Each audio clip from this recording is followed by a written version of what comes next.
सो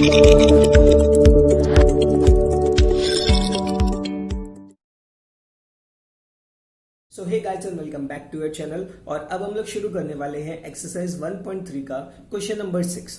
तो क्वेश्चन में लिखा था, look at the several examples of the rational numbers in the form of p upon q where q is not equals to 0 and p and q are integers with no common factor other than 1 and having terminating decimal representations, जिसको हम लोग बोलते हैं terminating decimal expansions। इसमें पूछा था, can you guess what property Q must satisfy, मतलब कि जो रेशनल फॉर्म है P अपॉन Q का, यहाँ पर Q की प्रॉपर्टी क्या होनी चाहिए। अभी क्वेश्चन में भी कुछ Q की प्रॉपर्टी दे रखी है। क्वेश्चन में बोला था जो Q होगा वो नॉट इक्वल्स टू 0 होगा, और यहाँ पर P और जो Q है वो दोनों इंटीजर्स होंगे, लेकिन उनके बीच में कोई भी कॉमन फैक्टर नहीं होना चाहिए। अभी इसको एक एग्जाम्पल से समझते हैं।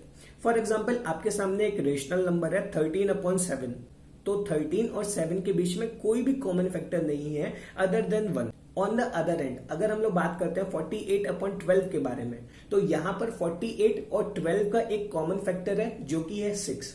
12 जो है वो 6 से डिवाइड हो सकता है, उसी तरीके से 48 जो है वो भी 6 से डिवाइड हो सकता है।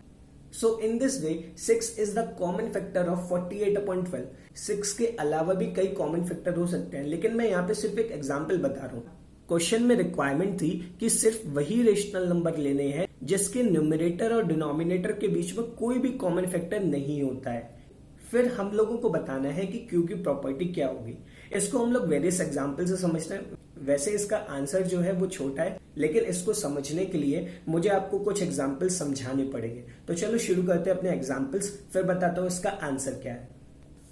तो यहाँ पे मेरे पास कुछ रेशनल नंबर्स हैं, लाइक 17/2, 17/3, 17/4, और ऐसे करते करते मेरे पास यहाँ पर रेशनल नंबर्स हैं 17/10 तक। तो एक एक करके इनका हम लोग डेसिमल एक्सपेंशन फाइंड करते हैं, और इनका डेसिमल एक्सपेंशन फाइंड करने के बाद हम लोग देखेंगे कि इनका डेसिमल एक्सपेंशन टर्मिनेटिंग आ रहा है या फिर नॉन टर्मिनेटिंग रिपीटिंग आ रहा है। तो चलो पहले डिवीजन करते हैं, दैट इज 17/2। तो अगर हम लोग 17/2 को डिवाइड कराते हैं तो इसका आंसर आ जाएगा 8.5, which is a terminating decimal expansion. On the other and अगर हम लोग 17 को 3 से डिवाइड कराते हैं तो इसका आंसर आ जाएगा 5.666 ... मतलब कि ये क्या आया, non terminating repeating decimal expansion. उसी तरीके से अगर हम लोग 17 को 4 से डिवाइड कराएंगे तो ये आ जाएगा 4.25, and again this is a terminating decimal expansion. अगर हम लोग 17 को 5 से डिवाइड कराते हैं तो इसका आंसर आ जाएगा 3.4। इसी तरीके से डेसिमल एक्सपेंशन फाइंड करते करते मैं यहाँ पे सीधे आंसर्स लिखता हूँ। तो ये रहे सारे आंसर्स। अगर हम लोग 17 को 6 से डिवाइड कराते हैं तो आंसर आएगा 2.8333, which is a non terminating repeating decimal expansion. अगर हम लोग 17 को 7 से डिवाइड कराते हैं तो अगेन इसका आंसर आ रहा है non terminating repeating decimal expansion. अगर हम लोग 17 को 8 से डिवाइड कराएंगे तो ये आ रहा है टर्मिनेटिंग डेसिमल एक्सपेंशन। और अगर हम लोग 17 को 9 से डिवाइड कराएंगे तो ये आ रहा है non terminating repeating decimal expansion. और अगर हम लोग 17 को 10 से डिवाइड कराते हैं तो इसका आंसर आ जाएगा 1.7, which is a terminating decimal expansion. तो यहाँ पे करना क्या था, सबसे पहली चीज हमारे पास रेशनल नंबर्स अवेलेबल है जो कि P अपॉन Q के फॉर्म में रिप्रेजेंटेड है। इन सारे रेशनल नंबर्स में Q की वैल्यू नॉट इक्वल्स टू 0 है। यहाँ पर P और Q इंटीजर्स भी हैं और इनके बीच में कोई भी कॉमन फैक्टर भी नहीं है। तो इसके बाद जो हमारी आखिरी कंडीशन थी, that is terminating decimal expansion, सिर्फ हम लोगों को उसको देखना है। तो अगर 17/2 की बात करें तो इसका आंसर आ रहा था टर्मिनेटिंग डेसिमल एक्सपेंशन। 17/3 नहीं आ रहा था। 17/4 is a terminating decimal expansion. 17/5 is also a terminating decimal expansion. In same manner, 17/8 is also a terminating decimal expansion. And then 17/10 is also a terminating decimal expansion.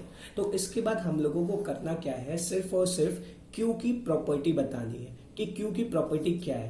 तो अगर 17/2 में Q की property की बात करें तो Q की value कितनी थी यहाँ पर 2, 17/4 में Q की वैल्यू है 4, 17/5 में Q की वैल्यू है 5, 17/8 में Q की वैल्यू है 8 और 17/10 में Q की वैल्यू है 10। तो एक बार इनको लिख देते हैं, फिर इसको समझने की कोशिश करते हैं। तो 2, 4, 5, 8, 10, तो ये Q की कुछ वैल्यूज थी।